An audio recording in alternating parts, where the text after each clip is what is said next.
এটা একটা দামি মেশিন। এটা হচ্ছে ইনোভিউ 6L। এটা একটা কোর টু কোর জোড়া মেশিন।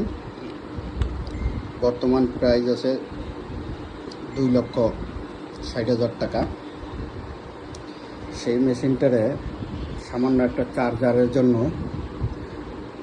এই মেশিনটার অবস্থা সে কী বানাই ফেলাইছে দেখুন। নর্মাল বাজার থেকে আরও অন্য কোনো ল্যাপটপের চার্জার বা অন্য কোনো মেশিনের চার্জার অথবা ভোল্টেজ মিলাইয়া সে একটা চার্জার দিয়ে মেশিনটাকে চার্জ দিছিল। চার্জ দেওয়ার পরে দেখেন মেশিনের ভিতরে মানে টোটালি ব্যাটারি তো আগুন ধরে গেছেই, ভিতরেও টোটালি আগুন ধরে